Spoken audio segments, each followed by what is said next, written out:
We're live. Hello, everybody. What's up, motherfuckers? Hi. It's Very up. different energies coming God. We're having a good time. from. Hey, everybody, how's it going? Welcome to another episode of Wait, we're in the wrong Morning spot. Ritual. I almost said the wrong show. You just about said Dungeons and Dragons, didn't you? Shut up. You don't know me. I'm one of your hosts, Noir. I go by he, they. You can find me all over the internet as TheNoirEnigma. That's Twitter, Twitch, YouTube, TikTok, and Instagram. Over here, we have our second host. Hi, that's me, Anita. I run this channel and I started the show as a joke, and now it's this. We've got an amazing guest today. Why don't you tell us a little bit about yourself? Hi. My pronouns are she, they, by the way. Hi, my name is Linda Codega. I'm a journalist for IO9 Gizmodo. I cover entertainment, sort of all kinds, and I've been focusing on tabletop for a couple years. And I believe I was Twitter's main character, like TTRPG Twitter's main character a couple days ago.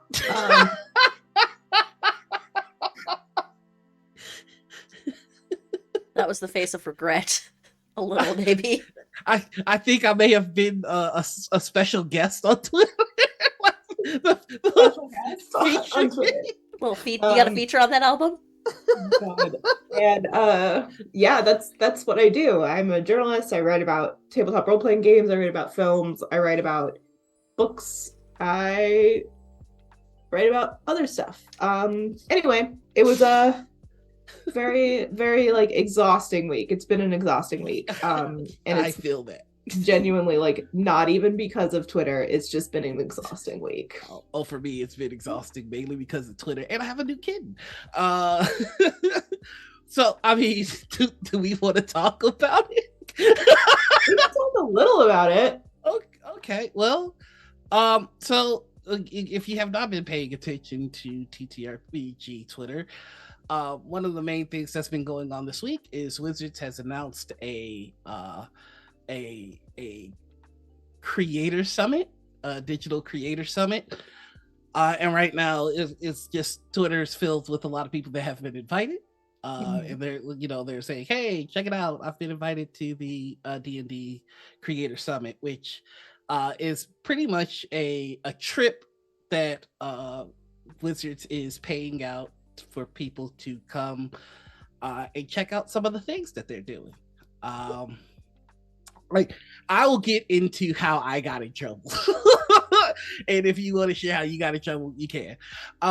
So I was taking a look at a lot of the people going, hey, I'm going to this creator summit, and I noticed that it's a lot of the people that have worked with Wizards before, and I think I said something to the effect of, I'm very happy for everybody that's going, which I am. That's awesome. Get the bag, do your thing. But I think I said something to the effect of, I'm happy for everybody that's going, but I'm side-eyeing Wizards for who they're choosing and how they're choosing it and how they're going about this. Basically because I have a healthy distrust of Wizards. I think that their reputation has been questionable. I think that they have made a lot of erroneous mistakes in the past in dealing with race relations, content, and business decisions. A little bit of everything. Yeah, you're just going down the buffet and you're just like, racism. It's a sweet little melange. Right. Look, that is to say, I love this community. I love tabletop. I love this hobby. It quite literally saved my life. And so anytime anything threatens it, my hackles go up, and with Wizards, it's not very difficult for them to get my hackles up. Now, a lot of people that were invited, I think they thought the reception to the announcement of them going would have been received a little differently from everyone. And again, it's not that I'm not happy for them. I really am. I cannot stress that enough. Get the bag, please. But that doesn't mean that I have to be happy about what Wizards doing. I don't like it. To me, it's establishing the cool kids table versus the not cool kids table. And as a dork that went to high school that was never invited to the cool kids table, I'm always wary about setting up tiers of anything to divide the community. That being said, I did get invited. I'm just for transparency's sake. I got invited digitally to go, but that's not going to stop me from being critical of Wizards. And I don't think anybody that was invited isn't going to be critical of Wizards. I just think that someone who has something to gain from Wizards is never going to be as critical of Wizards as somebody that has nothing to gain. So that's what got my dumb ass in trouble this week. Yeah. Because I can't shut the fuck up. Yeah. I mean, I sort of did one thread on sort of like why Wizards is inviting influencers and like what they stand to gain from inviting influencers who they can sort of give gifts to, rather than other folks who might not be able to accept those gifts ethically, legally, etc. Right. And I sort of stated it's a very calculated move by Wizards to like do it this way, because even if people are talking about Wizards in a negative light, it's still like free ad space on your platform. Yeah. Which is ultimately what it's about, is just sort of putting their brand in front of niche audiences, and the niche audiences are like fans of these influencers, and that's like the niche audiences they're going for. And I sort of like I did a thread about why Wizards is doing this and like why they're targeting influencers, and I'll fully admit there was a little bit like missaid in that thread where I might have implied that like, because I'm a journalist, I'm not affected by this. And I'm like, I didn't mean to say that. And like, I think that it might have come out like a little weird. Whoopsie.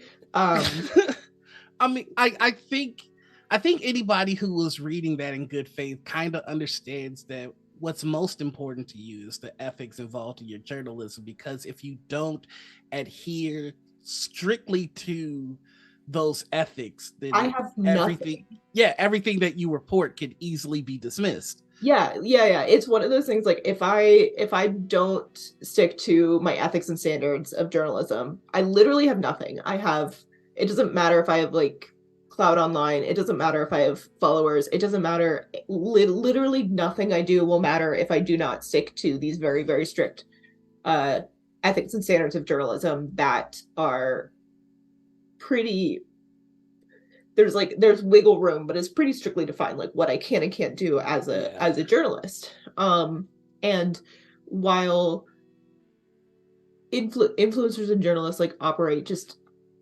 under different rules. Yeah. And it's not that, anyone is like has less integrity than anyone else, because that's absolutely not what I'm saying. But just that Wizards understands those differences in those rules and is taking steps towards certain rules. Yeah. I mean, steps towards avoiding certain rules. If I may, I the way that my brain pieces it together is that you and I have different goalposts. For example, I am an influencer. I've said this from day one. I'll continue to say it.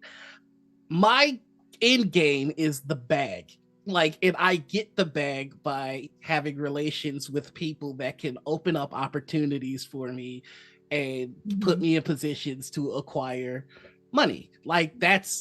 That's what influencers do. That's part of what this show is about. That's part of what most of the streams I do is about. Every time I tweet, hey, check out this thing that I'm doing, it's to, one, give you entertainment so that you're entertained by me, so I can go, hey, look at how many people I can entertain. Yeah. Perhaps pay me to entertain your people too. Right. Your goalpost is to acquire interesting and honestly game-changing stories so that you can affect the community that way. Yeah. My goal is always to expose truth. And to find truths and find stories. And yeah, it's part of that is that like becoming popular after the OGL, which I'll fully admit like happened, becoming sort of like more mainstream popular after the OGL has opened up like a lot of stories to me and has opened up a lot of avenues for people to be like, yeah, nobody knows who leaked the OGL to Linda Codega. We can trust them, which is incredibly helpful. And I'll fully admit, like, enjoying I'm like enjoying the fruits of like internet popularity. I have one But question for you. yes. How does it feel to get tagged in every little thing? Because I had a thread about Wormwood and someone tagged you in it, and I'm like, don't tag Linda in this.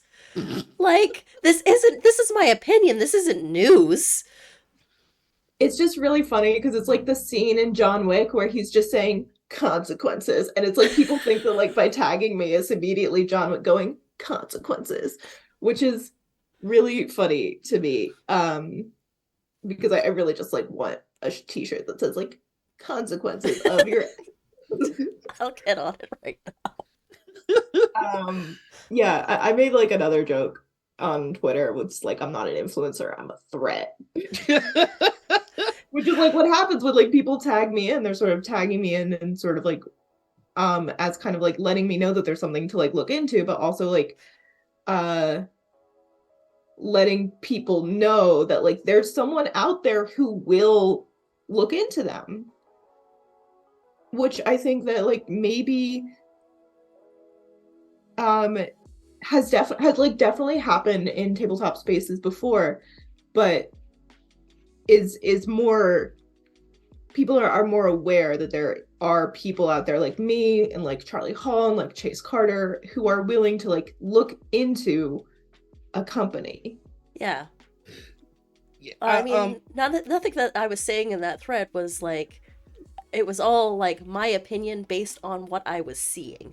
Like, and I had nothing to do with the company or anything, and they still tagged you. I'm like, It happens all the time, man. yeah, For literally like so many things. And there's a point where like I really do appreciate that people trust me to pay attention to that sort of thing. yeah. Like, keep your And I finger on the really, pulse of things because that's your job. yeah. And I really do appreciate that people think of me that way. Like there's a part of it that's very flattering, and then there's a part of it where it's just like I have too much work. Please. Fair, It's valid. like I'm literally like after we're done with the stream, I'm literally gonna like finish up a report, like an investigative journalism I've been working on for 3 weeks. So it's one of those things where it's just like I have so much work, guys. Like I understand the struggles of the union at like TCG player. Like I don't know how much I can do to like investigate this, but I'll write about it. Like I'll do my best. They won that union vote yesterday. Hey, Ooh. the Hype Goblin pointed out something in chat that is going to cause me to put my full aluminum foil hat on, which is the digital invites are so weird to me. At that point, why don't they just open up digitally to everyone? Insert side eye. I think that goes back to this isn't about being open or transparent or sharing or even really looking for feedback. This is again courting influencers, and I think what listen, I'm just gonna go full lizard brain here. It's setting up tiers of influencers, right? So Yeah. like I personally I feel like the influencers that Watsy's more fond of got a physical invite, they got to go, and influencers that they're courting, they're just like, hey, digital invite, you're almost there. Maybe Maybe if you shut the fuck up Maybe if you play next nice. time, right? And that's how I took my invite, which was, hey, you're almost there. Maybe shut the fuck up, and next time you'll be one of the 12 people that we always invite to everything. And it's just like, I think that you can definitely go like a level of like tin hat conspiracy, like deep dive into this, but I think a lot of it is just that like Wizards is not playing 4D chess here. You know, I just don't think they are. I think that like it's very straightforward for them, where it's like these influencers that we've invited are popular, and these influencers that we've invited are going to talk about us no matter what, whether it's like positive or negative. And these influencers that we've invited will, you know, talk back. They'll still say something. And it's just one of those things where it's like, I don't necessarily think that they are, you know, viewing this the same way that the community is viewing this. Like, I just think that like they're just, you know, whoever's on that team had this idea is like, why don't we do an influencer con? And everyone's like, that's a great idea. We'll get this like great goodwill. Like people will really appreciate we're spending money on these folks. People will like be able to connect with the community.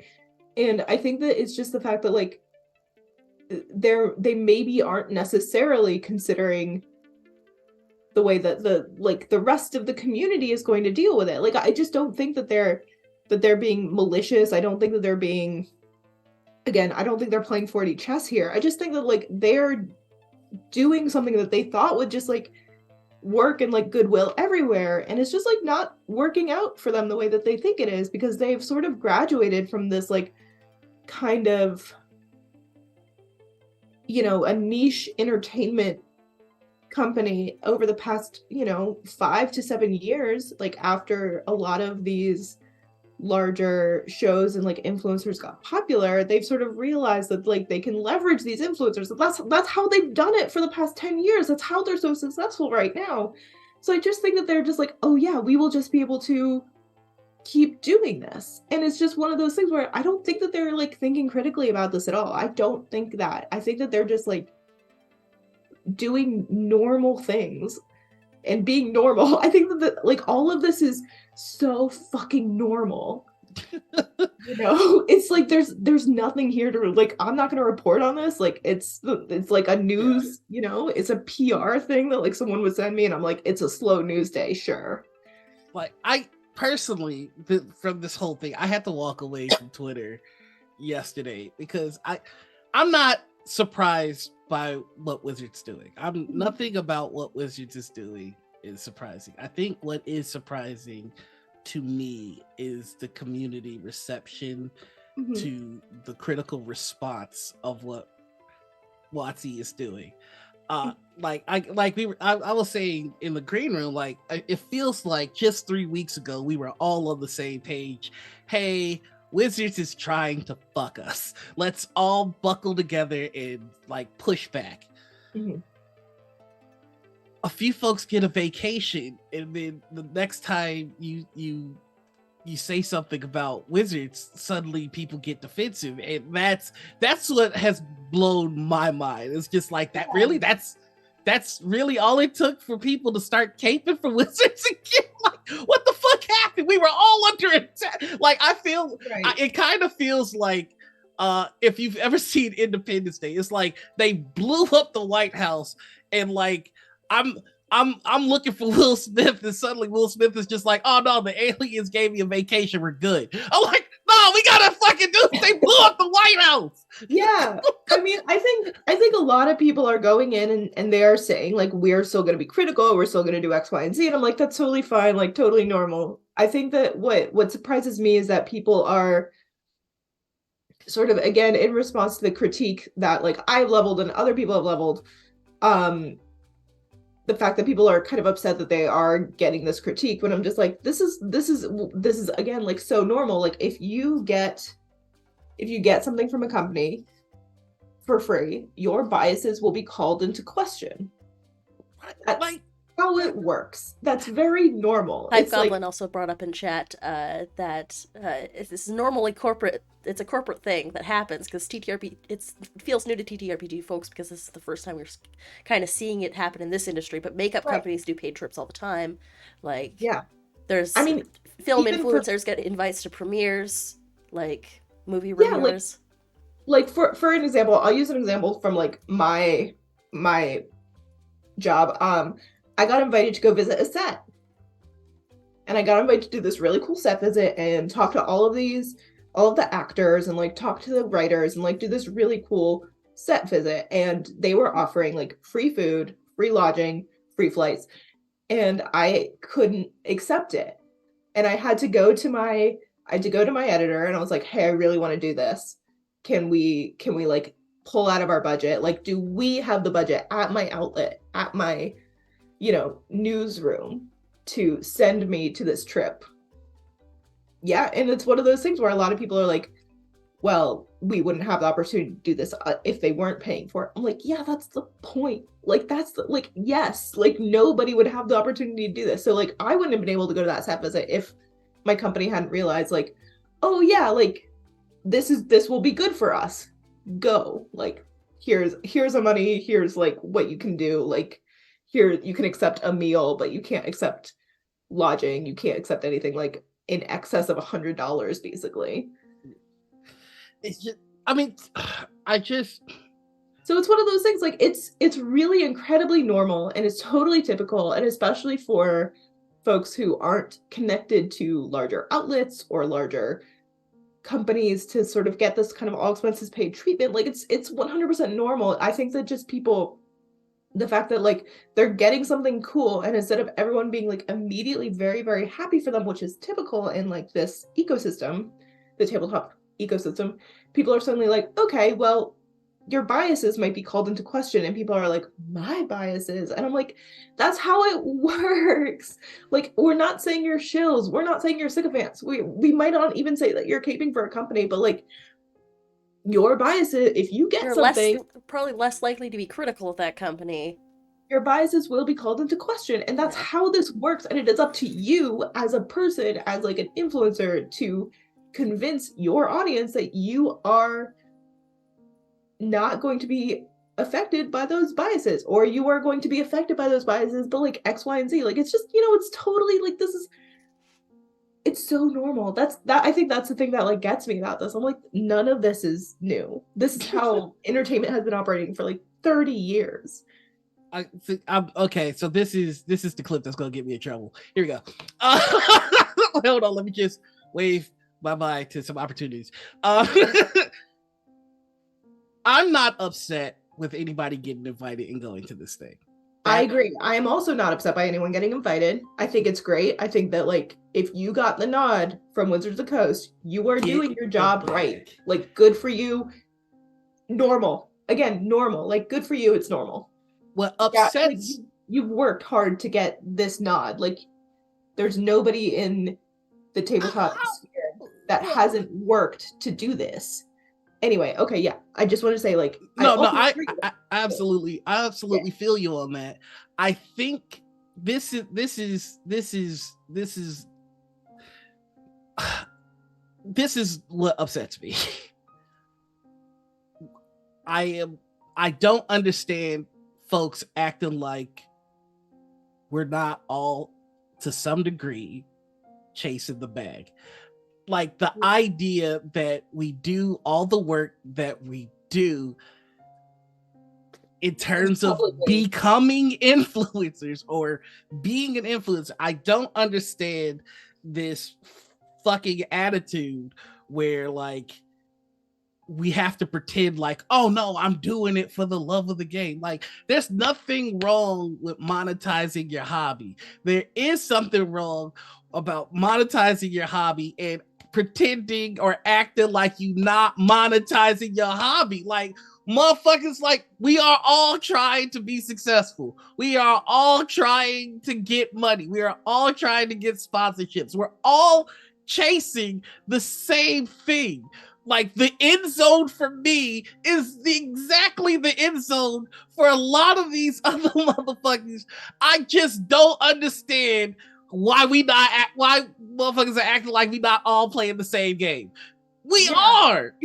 Yeah. What is going on? I've used this kind of like analogy before, but like if we see Twitter as like a season of The Bachelor, and we're all sort of accusing people of like not being here for the right reasons, like no, none of us are here for the right reasons. We're here to be the Bachelorette. Like I want that. I want that sweet, sweet Watsy Rose. Well, and the thing that puts it over for me, in like I'm not gonna. Okay, listen.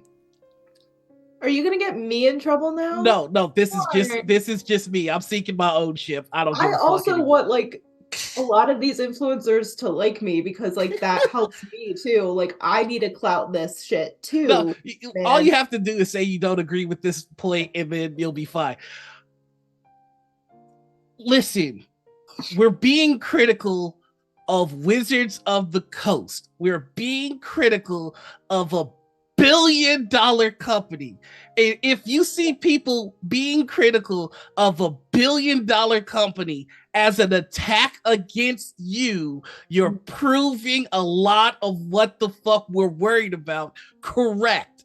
This isn't about you. This is about what Wizards is doing. And if you're getting defensive of people going, I don't know about that Wizards of the Coast, then your ego is out of fucking control and you're the problem. I'm so sorry. And this is where I get in trouble. I'll see y'all later. I'm being invited to nothing from this point on. Like, yeah, I mean, like, I definitely agree with that. I think that like people have their own reasons for getting upset, and you know, we're playing the same. And listen, there's not a single person that was invited to the summit that would say no to going to Critical Role, Dimension 20, or any of that shit, because of course you would say yes to that. Right. We would all say yes to that. And if you're like, I would too, for sure. Like, absolutely, who wouldn't? I know. Because that's the game we're in. No. See. Like, here's the difference between me and everyone else. I would do it. I would do it for my health. I would do it to spread a message to the world. Fuck you. You want the same thing I want. You want the same thing. Listen, if you play these games, if you play tabletop games, then the ultimate goal, like the ultimate end zone, would be like being invited to be a cast member on Critical Role. It's because we're playing the same game. Like nobody would say no to that. I would be a guest. I don't think I'd want to be a cast member, but I would appear. Definitely. I will hold up is like if I got an invite to like be a guest or be like, you know, an NPC for an arc, like I would do it. For sure. It's one of those things where it's just like, I don't post pictures of myself with celebrities for my health. Like, no, I'm clout chasing along with the rest of you because we're all clout chasing. Thank you. Every single person. I think a photo with me and Tyler Posey, a man who I have written multiple fan fictions about, is really cool, actually. You know, I'm just like, this man I wrote fan fiction about this man. He doesn't know. Listen, I challenge anybody that has ever taken a picture with Brenda Lee Mulligan or Matt Mercer or a cast member of D20 or Critical Role or Adventure Zone or whatever. If they posted it on their Twitter, tell me why and tell me that there wasn't a part of you that wanted some of the clout that you get from that shit. Oh no, I did it because we're friends. I did it because we're a family. Fuck. Listen, there is no TTRPG love, healing, and family. Positivity. Look, there are some people who like genuinely think that, and I think there are a lot of people who like genuinely believe that they are. And I think that there are people who are like genuinely friends with, you know, folks who are big in the industry, and I think there's like nothing wrong with like celebrating that. But I think there's also just like, I think that for me there needs to be an awareness that like, when you advertise your associations with other folks in the industry who are large, like that is not necessarily going to be without an effect, you know? Even if you are like, oh yeah, like, you know, me and this other person who's like really big in the industry are like really good friends, etc., etc. Like, I think that like just having that awareness that there is, especially if you're like still working in the same industry, just having an awareness that like that association will have an effect regardless of like your personal associations and personal feelings and like personal relationship with them is is like healthy and normal, and like something that people need to, I don't know. I mean, I don't think people need to do anything about it, but I think that like a lot of people are aware of the fact that like even the friendliest, like most benign, like very like intimate of friendships like will be affected if you have a friendship with someone who is well known or famous. Like that's just, you know, it's just how it is. And I think that like it really sucks because tabletop role-playing games are, and like this ecosystem in particular is so parasocial with a lot of people who are like not technically celebrities. Yeah. Quasi celebrities. Yeah, so it's hard for people to navigate that, and I think it's difficult, and I don't blame anyone for like not enjoying when people like critique those like genuine friendships, because that's really shitty. But that's like that's kind of one of the shitty byproducts of being in a very weird parasocial industry. Like it sucks, but like that's part of the game that you are playing, and it sucks. Like it sucks. But Blanco says that they post pictures of their puppet and onions, so they're doing social media wrong, and I think that I'm very easily influenced by onions and puppets.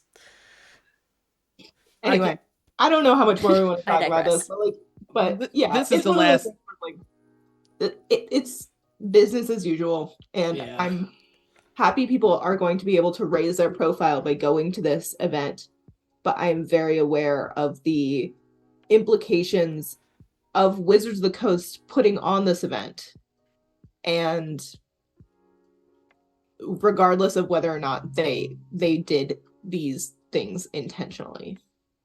The last thing I'll say on this matter, and then we can move on, is that it's very clear that this particular space has a lot of maturing to do. We've gotta be okay with keeping a critical eye on the powerhouses of this space. You know, I'm never gonna stop being critical of any $billion company. I don't trust them. I just don't. And if this space were, I'm not gonna say that last part, but I'm just saying I think we have a lot more growing to do. That said, let's get into asking you a few questions here. First off, how did you become the journalist you are today? Like, how did that start? Because I'm not gonna lie to you, like the more I talk to you, the more I see you do what you do. I'm more okay. You got me wanting to be a journalist when I grow up. So, like, how did that happen? Spite. That is a more common answer to any question we ask than you think. Pure spite. Yeah, I mean, it's one of those things that like I've been working full-time out of college. I've been working full-time for a long time, but like I've been like working like full-time like in careers for about 10 years, and only in the past 2 have I really been, or like 3 have I been working full-time as a journalist, and only in the past, so like only in the past 5 have I been like working as like freelance, hustling, journalism, writing, sort of like getting into the space. And then I've only been like a full-time reporter for about 3 years, and I've only been a full-time nerd reporter for about a year. So it's just like a lot of like work to get the resume, get the bylines, get the connections, get the networking, and get into a place where like I am here. Yeah. So that is how it happened. the story I really like to tell is that I applied for a position at IO9 that was like, they wanted an investigative journalist, and this was when I was looking for a job, so I applied for it. And I got like 2 interviews deep, and I got a very nice rejection afterwards. It was like, we just don't think you have the experience for this sort of thing. And I'm like, fair. I've only done like 2 investigations. It's fine. And then I applied for a staff writer position at IO9, same place, and I got it.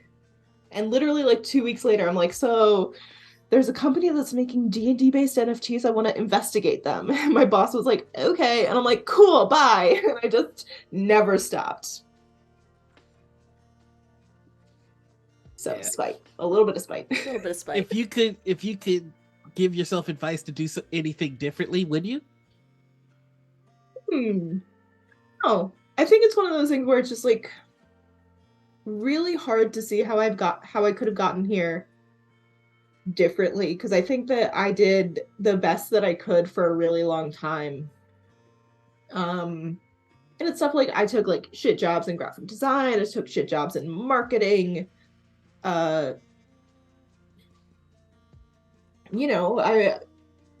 like most other people needed to get jobs to like put money on the table to like pay rent. I know, weird capitalism. So, I don't know. I think it's one of those things where I think that like my big thing is like I wish I could have started writing and pitching earlier, but I don't know if like I would have been ready to do that at any earlier time. So I don't know. I think that like I did the best that I could, and I'm proud of where I am now. Heck yeah. According to Joy, the way that you became according to Joy, was you slayed and gaslit your way and they bossed. And they bossed. I mean, Joy's not like totally wrong. I did just show up as like a staff writer, and I was like, I'm going to do investigations now. And my boss is like, okay. And I'm like, yes. So a little bit of gaslighting there for sure. Oh, God. A little bit of they bossing. A little bit. I'm just gonna jump us into one of the questions that we ask everybody, because I've got to know, and this question could potentially break my heart, but here we go. There is a war in the TTRPG community, or the TTRPG space, between those of us who see dice as fun to roll and no further. That's it. Well, all we do is we roll and collect our dice, and that's it. Then there are others of us who feel that dice are the forbidden candy that should be rolled, collected, and crunched. Now, I am aware that there are edible dice, but they say that edible dice you crunch. With regular dice you crunch them, edible dice you crunch, so it's not the same thing. Okay. So I have to ask you, do you crunch, or are you on the side of stop the crunch like I am? Yeah, don't eat your dice, guys. Don't eat the Oracle math rocks. Don't do it. Also, like, I have like really cool dice. Like, I know everyone has cool dice, but I try really, really to be really judicious about like the kind of dice I have and I keep. Like, I keep one on my desk as sort of like a fidget toy. And this one, I don't know if you could tell, there's like a little paper boat inside of it. Cool. Oh, that's so cool. My brother made this for me. What? Oh, I know. He made it for me. He like poured the resin, and then he painted the resin, and then he put the little boat in there, and then he put more resin on it.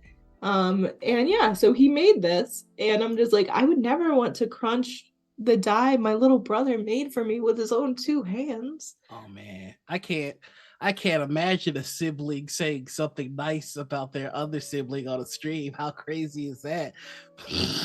If it helps, my brother did not text me at all during the OGL debacle, and I literally texted like the family group chat being like, I'm going on NPR tomorrow, and no response. And I'm just like, And my brother like plays D&D more than I do. Like I knew he was following it. I knew he knew what was going on, and like nothing. Like literally, I was going on to NPR to talk about my reporting, and my brother was like radio silent.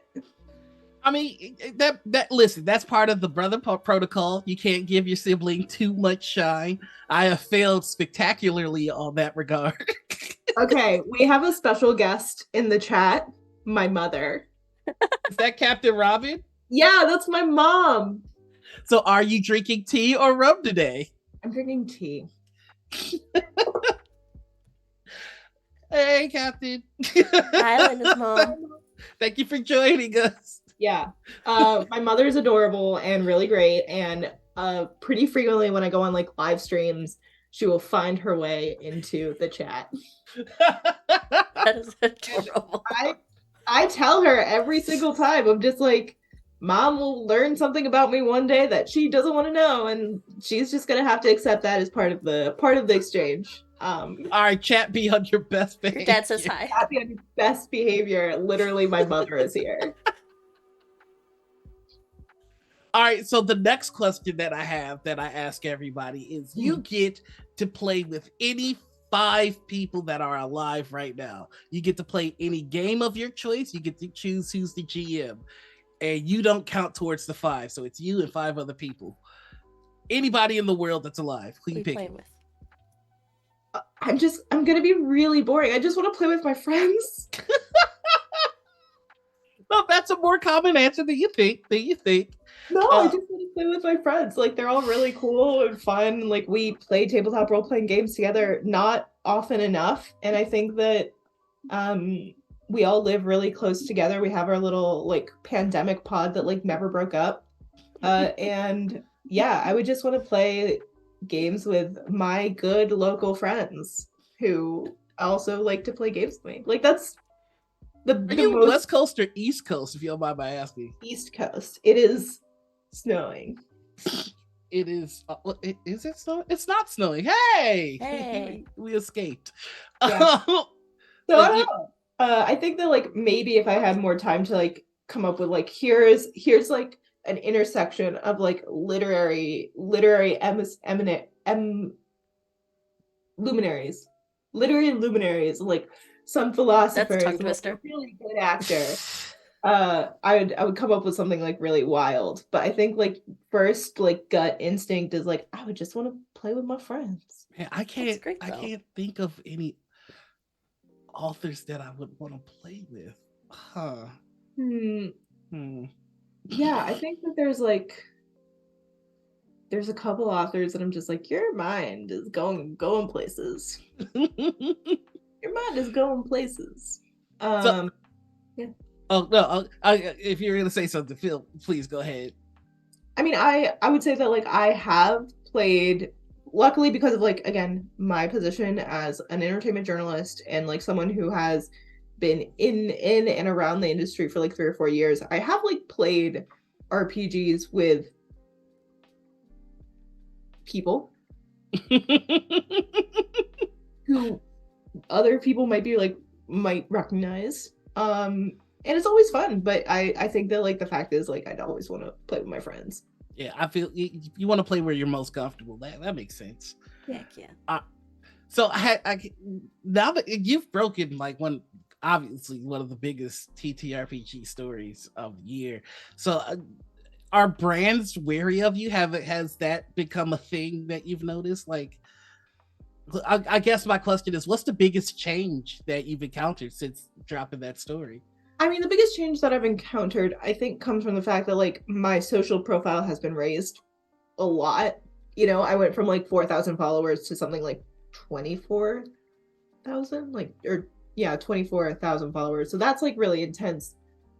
Just because what comes with that is like a lot of people saying like, are you going to investigate this company, or DMing me like with tips or like, so because I am very accessible as a journalist and a person online, it means I get a lot more emails now and a lot more DMs and a lot more people saying like, hey, I just got this new TTRPG. I'd love for you to promote it. I'm like, great, like gaming shelf, no problem. So yeah, it's just like there's a lot more information coming at me, and I'm still learning how to manage that. But I don't necessarily see brands adjusting how they work with me. And specifically, I don't see a difference in how Wizards is working with me, because I think that they know that if they changed it, like, it would not be good. I also think that they understand, like, on a level that I was just doing my job, and they are continuing to also do their job. So I think that, like, there's because of the way that I handled it, which was, I hope they think, and I hope, like, it's reflected in my work, is like I've handled it professionally. There's not any hard feelings as far as I can tell. I'm sure that, like, there's probably like a couple people, like individuals at Wizards of the Coast, who are just like, fuck that Linda Codega person. And they really fucked it up for me. But like, other than that, like, on like a brand level, they're treating me exactly as they've always treated me, which is with disrespect. Oh god. I mean, not like a lot of disrespect, but like with the fact that, like, they don't go to conventions, they don't give out a lot of press, like, they're not doing a lot for the press or for journalists, and they really, like, never have. Like, it's, again, business as usual for Wizards. Is like, anything that they can give to the press, they want to give to influencers first. A lot of the time, they really, and that has become, like, worse over the years. Like, I got a lot of great access when Radiant Citadel came out. For example, like, I got to see part of that book first. I got to do specific exclusive interviews around that book. I got to do a reveal. I got to really, like, promote and press. I got to do my job around that book. Yeah. Right. Like, you got like a proper press kit about it. Yeah, exactly. And like, that did not occur for Spelljammer, really. Spelljammer had like a D&D direct where everyone was in like one more multiverse, and it was just the worst thing that I've ever done in my life. Because it was like, I had to like play this video game. I had to like play this video game like one more multiverse in order to like hear announcements, like get into press rooms, like learn more about what they were doing. And it was just like really, and I had to like watch this like pre-recorded video, and it was just so frustrating. I was like, this is influencer shit, and like, fine, but like, please just give me like a normal press day. Like, I need to do a job. That sounds just so frustrating for you trying to do your job, where you have to jump through a whole bunch of extra hoops in order to find it. You've got to literally, they've gamified your journalism. Right. And they did that for like a very specific reason. Like, they invited a ton of influencers, a ton of like YouTubers, like a ton of people who are like doing content creation. It just doesn't feel very accessible, is what it. I mean, yeah, it was like, I was just very frustrated by it, because like, I was sort of wandering, like in One More Multiverse, you can sort of like wander around, like run into groups who are talking. And there was like one group that was talking that was like, we should do this every week. Like, I hope that they open this up. And like, there's always like, you know, from 6 to 7, like, we can go in and play around. And I'm just like, oh no. And like, I need to leave immediately. So there's stuff like that where I'm just like, fine. But I still got like some press opportunities for Spelljammer, but not nearly as many as I got for Radiant Citadel, which was a bummer. Yeah. Because I was excited for Spelljammer. I was like, okay, space, weird elves, tentacles. Let's get weird. Let's get freaky. Let's do it. And I didn't get a lot of that. A lot of those opportunities, which was just a bummer. And no one did. Like, it wasn't me. It was like all. It was everybody. At least it was blanket. Nobody. Nobody. My next. I'm sorry. Go ahead. But like, one more thing about it. Yeah. Dragonlance, nothing. Literally no press for Dragonlance. Like, I just got sent a massive game, a couple of the expansions, and they were like, Dragonlance, and I'm like, do I get anything here? And I think there was like another like D&D direct where it was just, there wasn't like the gamification, it was just like a live stream video for that. But that was just such a bummer. They really did not do anything. And then with Keys from the Golden Vault, like, again, it happened at like a really, really poor time. And like, yeah, that one came out quiet. Yeah. So quiet. I didn't get any interviews. I didn't get any exclusives. I didn't get anything for Golden Vault. So that was really annoying because I'm just like, man, why am I doing that? Like, why am I trying to like keep working with y'all? It's just frustrating, and it's like business as usual. And hopefully, like by the end of the year, they'll be better. But yeah, I mean that's what I mean when I say like D&D doesn't do press well. It's not me. It's not a me problem. It's just like a general like their priorities shift really fast. Yeah. Yeah. My next question is you tell us the story of like how when you were initially interviewed, you said you were told you didn't have enough experience. You work with them now, so like has anybody brought up that your initial No, application? no, the person who like did that interview with me who said like I didn't have enough experience, they no longer work there. So yeah.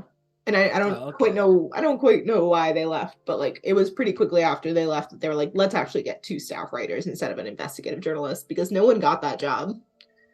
So Wow. So like, I mean, you're like there, like again. This is a hell of a get that you got. Um, have you noticed any difference at work? I guess is the question. not really. Uh Not really. I haven't had my yearly review yet, so maybe there might be a difference after that. But nope, not really. Just the fact that like I've sort of been a little bit more aggressive about stating that like this is the kind of journalism that I want to do more frequently. But other than that, uh no, not really. I got like a lot of praise when it was happening and when that story was breaking. So they were very nice and kind to me when that was happening. Um, but no like significant like changes in how anything is going, which I think is pretty normal. Cool. Uh, so, I have another question for you. I usually save this for like the second half, but I'm gonna bring it up early, which is well, actually, no. This is a question that I usually do in the first half, which is you are the emperor, you like the emperor of all TTRPG. Any 3 things you want to make happen, snap of a finger, it happens. What changes do you make to this space? Um,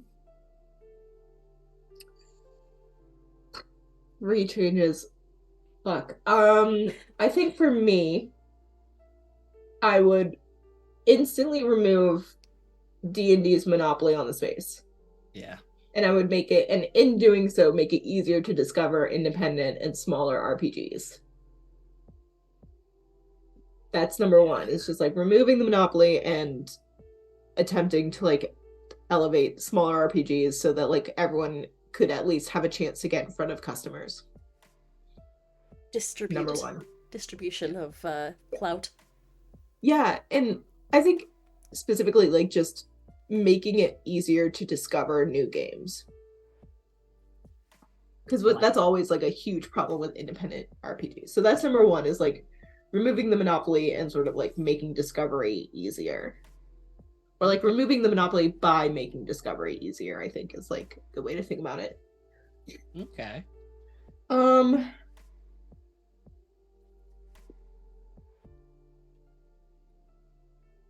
There's some spicy takes that I cannot say out loud. Valid. Some spicy takes. I think that like when people I wish that there was a better institutional memory when it comes to the space. Like I wish people would remember when bad things happen. Not necessarily when people like say something weird and it comes up like 5 years later, like not that shit. But like Mike Merle still has a fucking job. Like that sort of shit. That's the kind of stuff that I wish we had more of an institutional memory with. And like one of the reasons that the OGL was like pushed through, the update was like tried to push through is because a lot of the people who like were trying to push that through didn't even know what happened when the GSL was released with 4.0. Like no institutional memory. So I think that we would just be better if we could learn from our past mistakes and hold people accountable for like actual real mistakes that were made. We need like a TTRPG historian to keep a record of the times. Yeah, and like I think that like alongside that is like the ability to forgive people and the ability to like understand that people can change and can be better, but also like remembering what they've done at the same time. I think there's like a way to strike that balance in between like being gracious enough to understand that people change and also like knowing where to draw the line. Yeah. You know? So I think that like institutional memory would go a long way towards that. No, I agree with all of these. Like, and it's kind of, I'm not getting back into it. It's just, yeah, I really do wish folks would remember. Like, I wish our collective memory was better. Yeah. Like, I think there would be a lot more understanding if that were the case. But right. I think that. No, sorry. Go ahead. No, you go. I was saying that I think that might also be a sign of the times, is that a lot of how we engage with media and how we engage with corporations now is kind of one fire to the next. Mm. Where like we only remember the most recent controversy, or we only remember the most recent thing that they're doing. And I think that's kind of the way that it's been engineered, a little bit more like a little social engineering thing, where it's like, well, we're gonna be in trouble for this, so hey, let's push this direction. Mm-hmm. Look, she's got a different colored hat. Okay, so and then number 3 is like no AI generated anything. You know, I think that like people have that attitude, and a lot of people are like approaching it with the same way that they do NFTs. And I'm like, here's the thing about NFTs. They aren't taking, it's not like taking a lot of jobs away from artists in the same way that like AI art threatens to do. And so I think that like if I had a choice in between like keeping NFTs, which like fuck, and keeping AI generated anything, I would be like, I'll keep the fucking NFTs around, man. You know? So AI art, AI writing, AI generated anything that like scrapes other people's work to like bring out an algorithmic average out. Yeah. It's funny, for the promotion of the new Dungeons and Dragons movie. Like, I was on Instagram and I saw like there is like, get your Dungeons and Dragon AI generated avatar, and I'm just like, just call it a filter. Like, just call it a filter. That's all it is. It's a filter. Like, it's an algorithmic filter, and it's just so frustrating that like AI generated has become such a buzzword that people attach it to a lot of stuff that's like not like, I guess, but I don't know. Yeah, AI generated. AI was like a novelty. Yeah.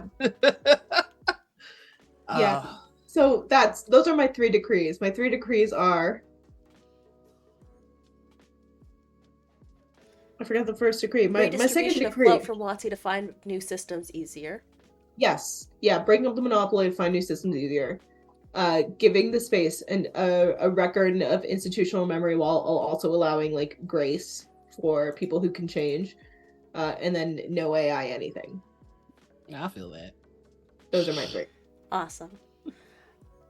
Very practical, very like, please make it easier to do my job shit. Yeah, I mean, because doing journalism in this space, I mean, especially with a company that is absolutely not transparent, it's got to be rough. It's got to be rough. I mean, because honestly, I feel like that's one of my main problems with WotC, is just that I feel like they put themselves in a closed room, huddle up, and they come up with something, and then we get monkey space people, and then like we all go, hey, that's bad, and then they go back into the closed room and go, "Hey, we've talked amongst ourselves, you know, the people that made the monkey space people, and we have fixed it." Like, it's just, I think at some point that will always be my problem with Right. WotC is transparency. Yeah, that there's stuff around that I like literally cannot talk about, but it's just like it's just a lot. Yeah, I mean, and when you're talking about our collective memory, like the Mike Mills thing was a big deal, and then it wasn't. Like that's like it just people He just stop kind of caring. like shifted around, you know. Yeah, He's still there. He's still getting paid by Wizards of the Coast. Like it hasn't like I don't know. Sure, he's persona non grata at like conventions, but like Wizards doesn't fucking do conventions anyway. They're like allergic to the concept of conventions. And people have to go through like so many hoops to like even say that they're like a Wizards writer at like a convention panel. It's so frustrating. And I'm just They like, go through a whole bunch of media training. yeah. yeah, which influencers like just don't do. Which is like part of the job. But yeah, Wizards of the Coast just like does not do conventions, and it's just like if you wanted to like really connect to people, you would try and make yourself as accessible as possible, which is like conventions.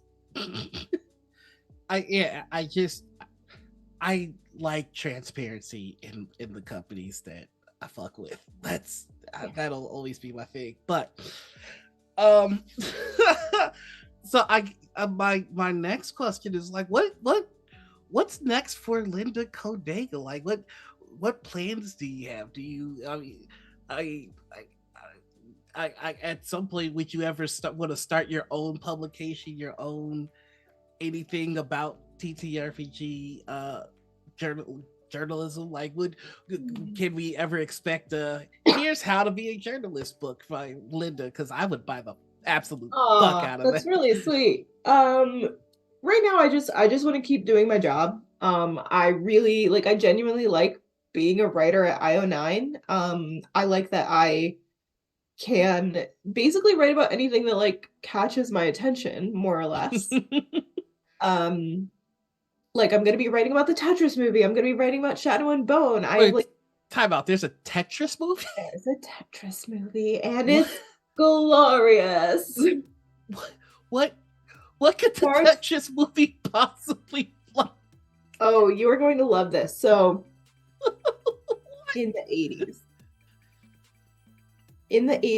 during the USSR, the height of the Kremlin, a young mathematician / tennis tutor comes up with the best game in the world, Tetris. However, he is a Russian citizen and he does not own the copyright to Tetris. Do you know who owns the copyright? The government. But you know what? You know what happens? A young man named Henk, Henk, who is like a games buyer for Japanese companies, finds Tetris. He sees Tetris. He plays Tetris, and he cannot stop thinking about Tetris. So he like goes into the USSR, like tries to convince the government to like give him the copyright for Tetris, and he eventually like has to like smuggle this guy out of the USSR to like get him the copyright. So it's like, so the whole thing is like this very like so the movie is like the dramatized events of this like copyright bullshit. So it's literally like a Cold War spy thriller with like this guy who just wants to play Tetris. I think see the movie that I made up in my head was that it was the rising tension to the point in which you got the beanpole. Ooh, yeah. I don't know how long that would last in like a full length movie, but it looks genuinely very good. Taron Egerton is in it. The Hank and the guy Alexei who like created the game are producers on it. They are still like best friends and like co-own the Tetris company together, which is like the best like dudes rock ending you could possibly have. So yeah, like I'm gonna cover the Tetris movie, and it's like adjacent to like what we do was like nerdy and funny. And I can also cover like books, and I can go to conventions. So I really like working for IO9 because I don't necessarily have to like only focus on tabletop games, which would be like just really sad for me. All I could do was like talk about tabletop. I think I would go a little bit crazy. I feel that. Yeah. So I'm actually like really happy with where I am. Yeah, so I think that like I'm not really thinking further ahead than like my next investigation, my next piece. Like that's really what I'm focusing on. And maybe in like a year or two I'll start thinking like more long term. But for now, happy to just like be where I am and keep doing good work and like getting to talk to cool people and like do cool things. Heck Hell yeah. Is there a convention that we can expect to see you at? I am definitely going to Gen Con. Hey! Definitely going to Gen Con. I've proposed a couple panels and haven't heard back from it. I will probably be going to New York City Comic Con. I know. That's a good one. It's too much for me. It's too big. I get very overwhelmed. Yeah, I don't know why, but that's the one the Critical Role folks seem to go to a lot. Yeah, that's true. So New York City Comic Con, and I'm gonna see if I can like actually my goal for this year. I will say my goal for this year is to host a panel at New York City Comic Con. Oh, that'd be awesome. We'll see if it ever gets to that. But that's been like that was like a goal that I like told my editor-in-chief this year, like one of my goals. New York City Comic Con panel. Can we ask what panels you'd want to do? I'd want to host a panel on Interview with a Vampire. Yes! Yeah. As you know, I love that show. And I have some connections. Oh, that would be so baller. I'm rooting for you on that one. So I would really love to host either an Anne Rice panel for the Immortal universe, or a very specifically like an Interview with a Vampire show panel. If you listen, if that gets accepted, I think I got to book a trip to New York. Yeah, and I want you to know how painful that is for me because I hate New York. Oh my gosh, so much fun for us. Yeah, so I'm doing Gen Con, New York City Comic Con. I might do PAX Unplugged.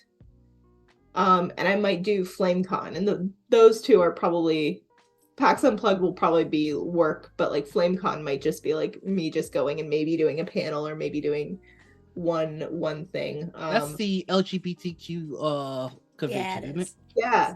That is the largest queer focused nerd convention. It is in New York City at one of the Marriotts in Times Square. It's always really fun. There's like nerdy burlesque and lots of like nerdy after parties and a lot of like really queer panels, and like they focus a lot on diversity, and like Chuck Tingle was the special guest last year. Yes. So like they have like a sense of humor about it, and they're like really very they're very good, and I like them a lot. So I think that those are the big ones, but definitely Gen Con, definitely New York City Comic Con, maybe PAX Unplugged, and maybe FlameCon.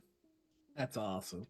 I got one more question before we go to break here, which is, and this is more like out of concern, like, have people gotten better about gendering you? Like, no. I was hoping the answer would be yes. No. It's they, them, everybody. Come on. Linda Codega. Yeah, no.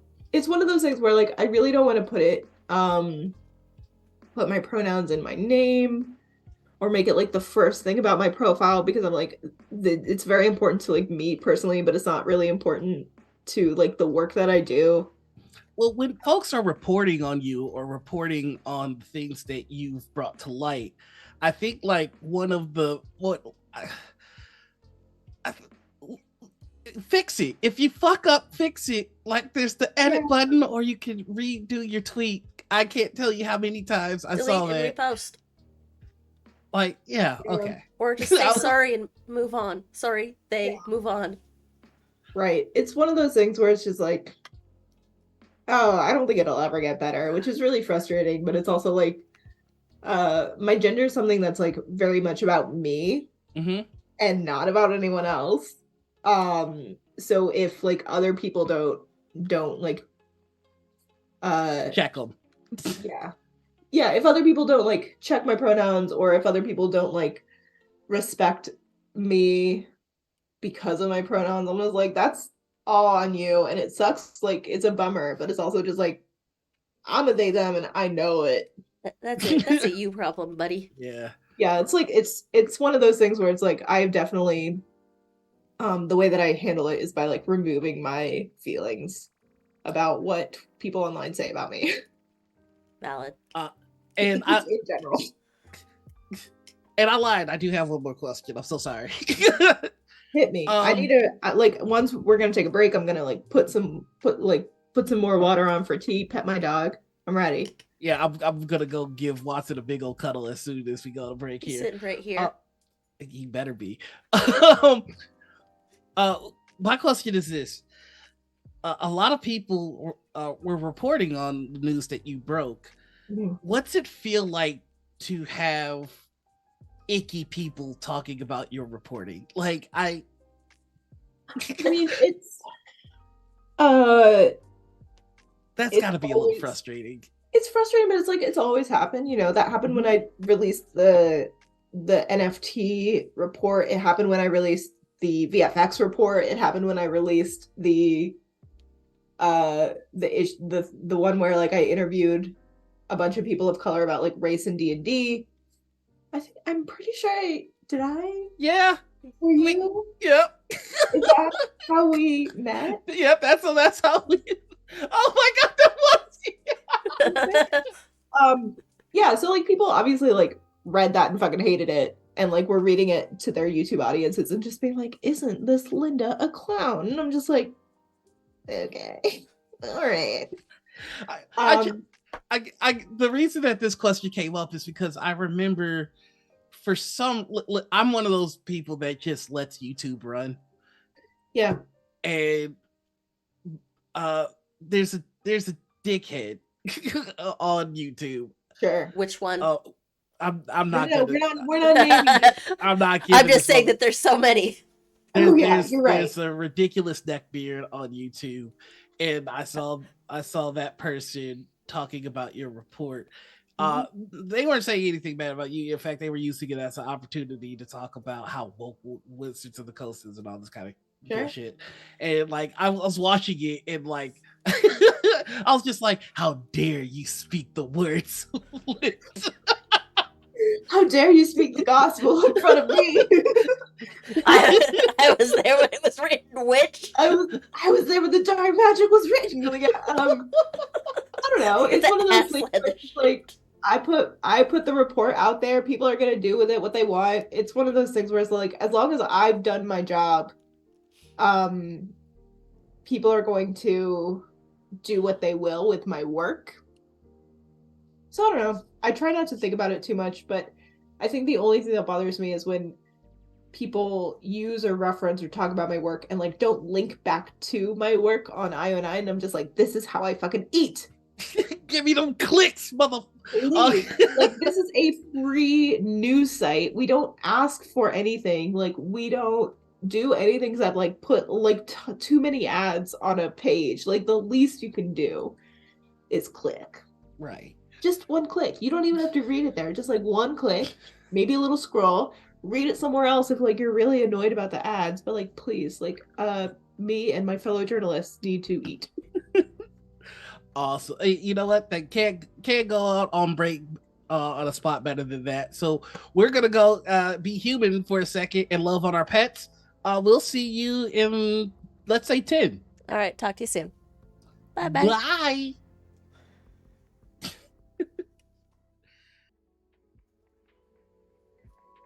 And we're live again. This time with close-up Watson Cam. My boy, my son. Boy. Hey, everybody. Welcome back to the second half, which we lovingly refer to as the Dark Roast. So this is generally where we get more serious, but honestly, I doubt we'll get more serious than we've already started. For the second half of the show, I want less Watsy and more Watson. Get out. Get out of your own show. No, so Put No, I'm that the kidding. stream. So I guess one of the first things that I want to ask on the dark roast, uh, have there been any repercussions to well, I guess I've already asked this, but I'll ask it again. Have there been any repercussions that you haven't expected from suddenly being so visible and known, or were you kind of prepared for this?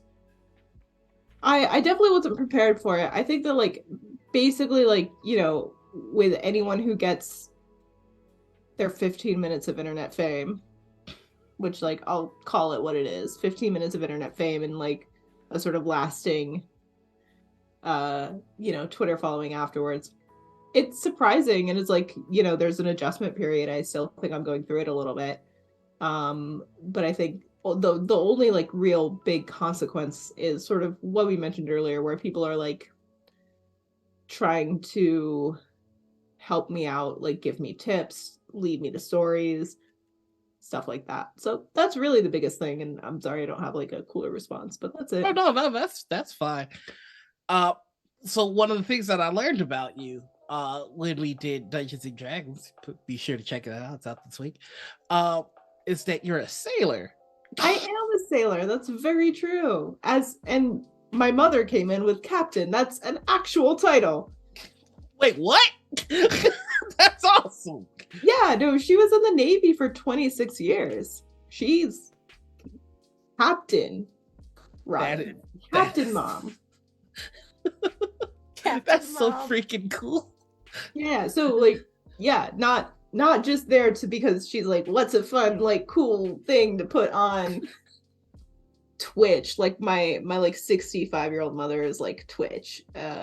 She's like, captain is cool. No, it's like she's a captain. Anyway. I was gonna ask, what's the name of a ship that you usually serve on or that you usually work on? My mother's ships? Mm-hmm. I really don't know. Or she the one that you sail with. Oh, the one I sail with is an Olsen 30 called the Yellow Rose. That's a pretty name. Yeah. It's owned by a Texan, so. Yeah. Any meaning behind the name? The Yellow Rose of Texas is a very famous song, and he's from Texas, so. Well, there you go. Yellow Rose. You ever look into becoming a captain yourself? Like in the military? Absolutely not. Owning a boat is so expensive. I can, I'm making rent. Sure. Valid. It's a challenge enough. Yeah. I'm really lucky. Like the local yacht club's a working yacht club, so it's not like the kind of hoity-toity yacht club that a lot of people would imagine when they think of like, oh, a yacht club. A working yacht club is where everyone's a member, and they spend 5 hours a month, 8 hours a month, like working at the yacht club, like doing lawn work, like renovating, like paying it forward to sort of continue inclusion in the club.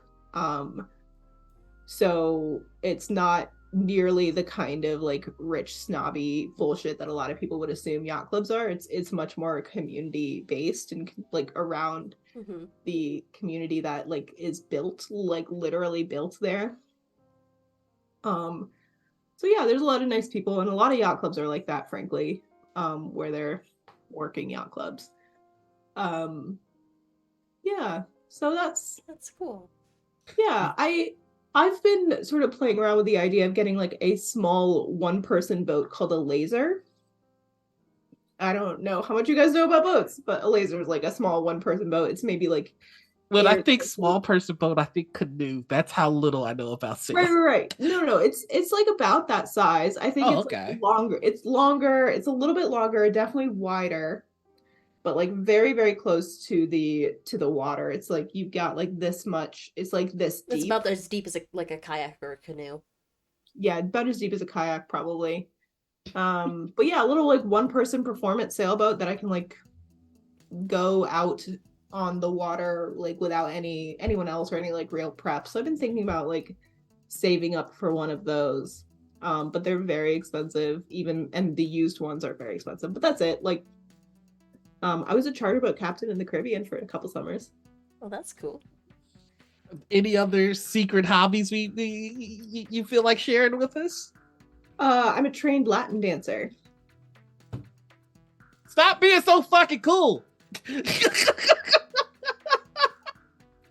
How the fuck did that happen? I went to college and I was like, I really like music, but I can't sing. What else can I do? And one of my roommates was like, well, I go to like Latin dance club. Do you want to go with me? And I was like, yeah, that sounds great. So for the next like 4 years, I just like took lessons with the club, and I like went, to like the club nights, and like went to like DC like once or twice to like go to like the Latin dance conventions. You ever do any competitions? No. I never competed. It was one of those things where it was just like you go there and like you learn, like take some lessons, and then like you also like there's like free dance and stuff like that. So that was it. I have a really I dance. What are you talking about? You got your. I still love that your mom's in chat. I do have to ask a question, and apologies if it's a little ignorant. I'm genuinely curious. With dancing, I know that it's very gendered. You know, a lot of the times, males dance lead or whatever. Yeah. With being non-binary, do they give you the choice to choose, or have you trained to dance lead? The thing is that even though like there are very strict, like there's a lead and there's a follow in dancing, it's not really very strictly gendered as you would think. Like when I was in college, like I learned how to do both. I was definitely like, when you start, like that you sort of get assigned into the gender roles. Yeah, so when you start, you sort of get assigned into gender roles, but you can always learn whatever you want to learn. Like it's not really like people aren't like, you're not supposed to be a lead. Like, how dare you? I don't know anything about how the dance world works, and that was my fear. I was just like, what are you doing? So luckily it's not like that. So I definitely learned how to follow first, and sort of figured out how to lead from following, and sort of like by the time you've been doing it even casually, you sort of figure out how it works. Right. From like on both sides of the line. So yeah, I can do both. I'm definitely like a better follow, but I would love to take lessons where I get to like really practice being a lead. But for now, it's just like all I do is like dance with my friends at like robot dance parties. So my skills are adequate. Do you have a preference? Do you prefer one over the other, leading rather than following rather than leading?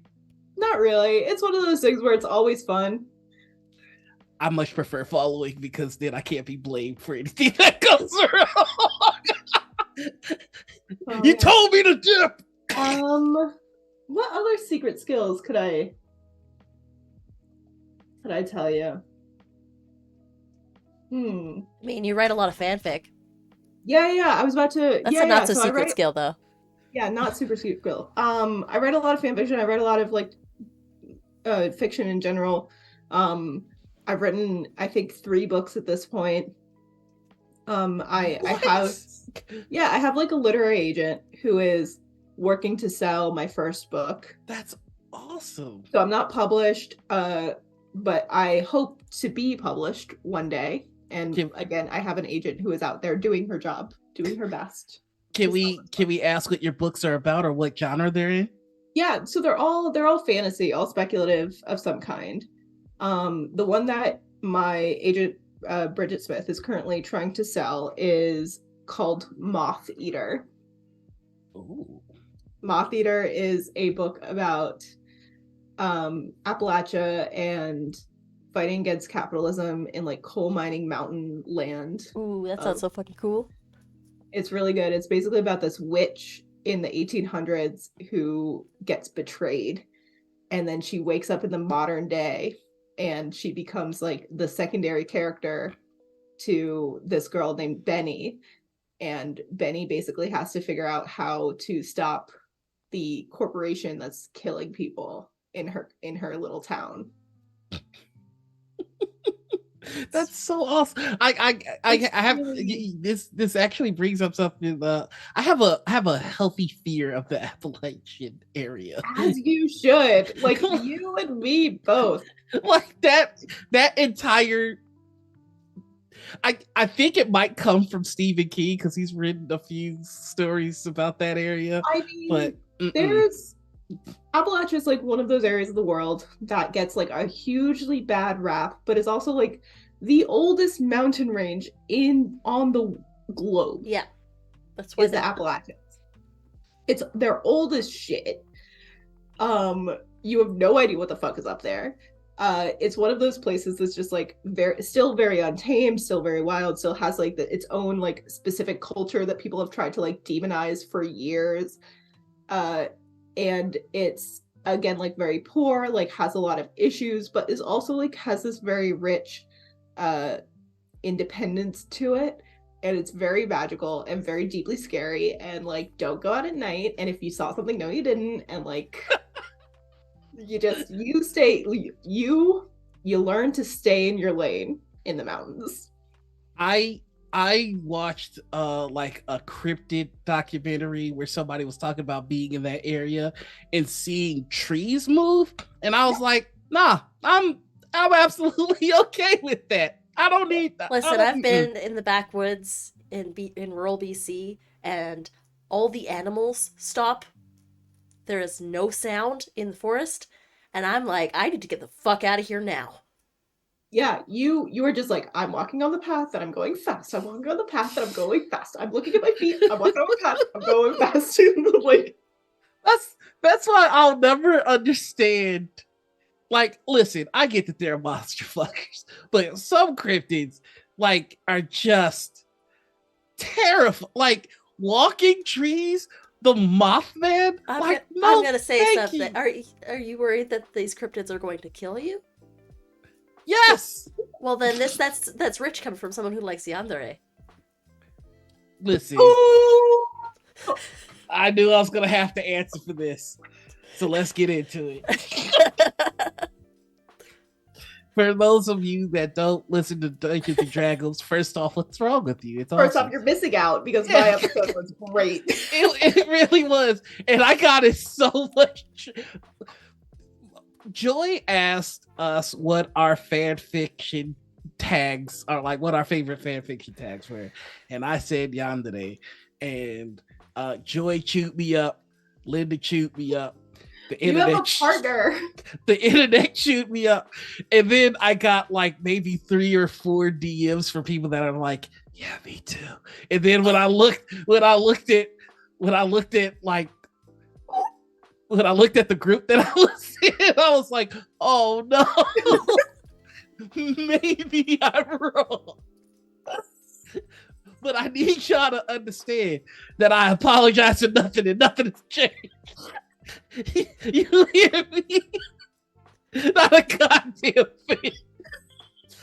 And I'm not alone. Listen, what? Yandere lovers are out there, and we deserve rights. We're gonna unionize if we don't. There are dozens of us. Dozens. Oh, so nobody else liked the movie Fatal Attraction, huh? I guess I was the only one that went and watched Single White Female. I guess nobody has watched the show You on Netflix. That's just us, huh? No, we deserve rights and to not be mocked. We're an oppressed class, goddammit. Yandere is valid to be respected. Yes. Anyway, I have a partner. This last thing I'm gonna say. I have a partner, and I love my partner, and I love that my partner doesn't kill me. And yet, but if they did, it'd be kind of awesome. That's all I'm saying. So that book is set in the Appalachians. queer, witchy, anti-capitalist bullshit where Hell like yeah. the main witch uses the word of God as like literal weapons. It's real good. That sounds so fucking cool. Um yeah, I can't wait to get my hands on it. That's gonna be awesome. me too.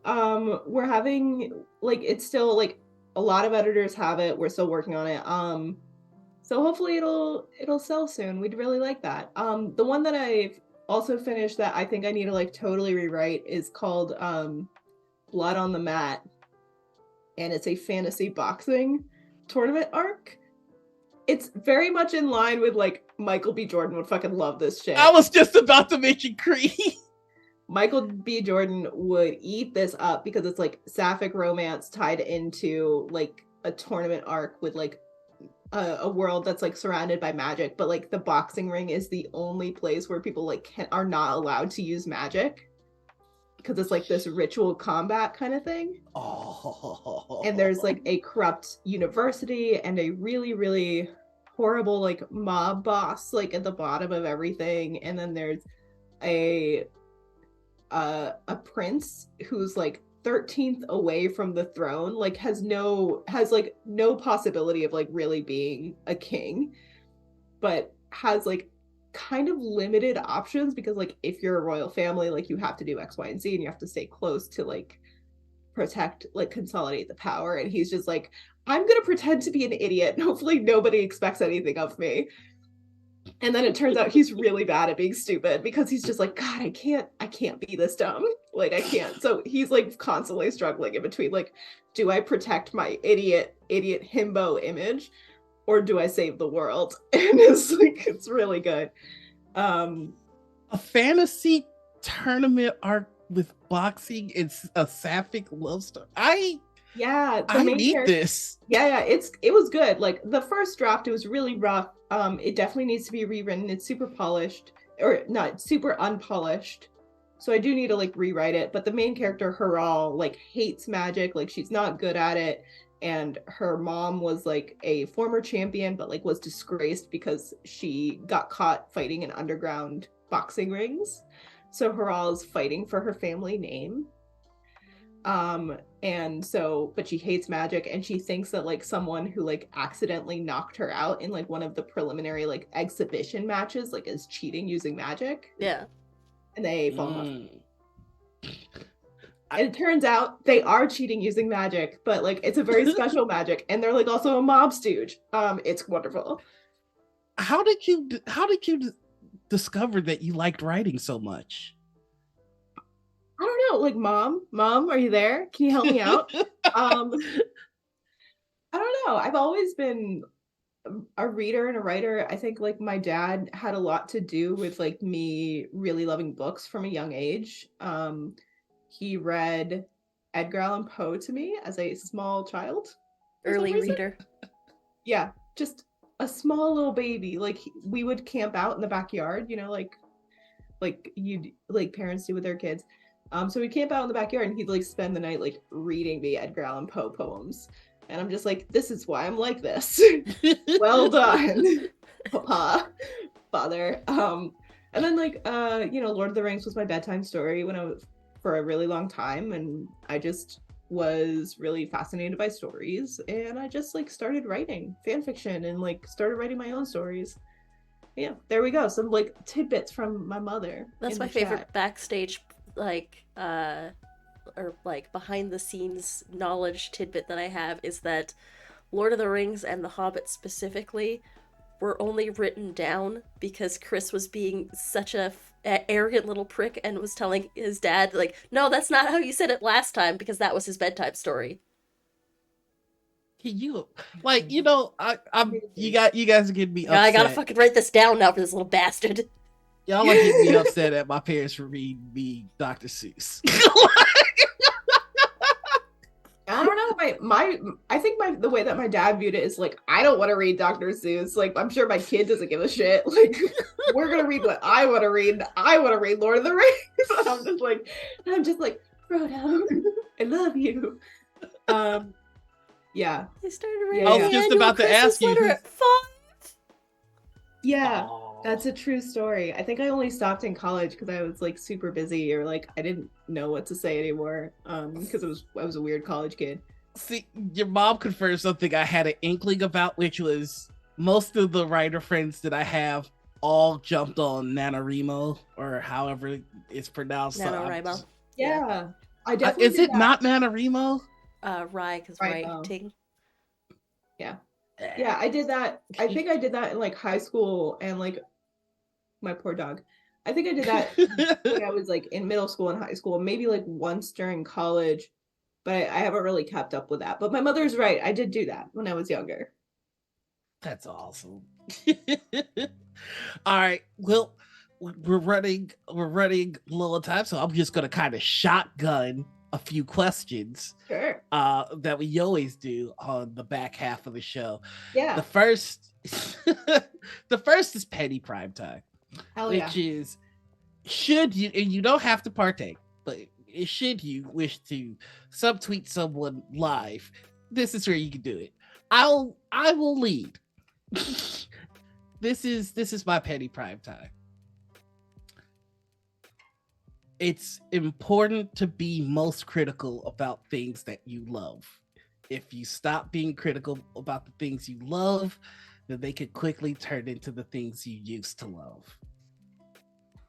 Yeah. That is my petty prime time. Oh. Anita, do you have one for us this week? I don't have one this week. Coward. Not that I can think No, of. kidding. Then I could do another one. I have one. Okay. If you put your dirty laundry on display, someone's gonna look into it. Oh, hell Someone's yeah. gonna start paying attention. Hell yeah. Someone. Journalist. This journalist. Consequences. All right, here's my other subtweet. Pet companies. What the fuck with some of these prices? I am getting a automatic litter box cleaner, and it costs more than a PlayStation. What the fuck? That's the price you pay to avoid picking up shit.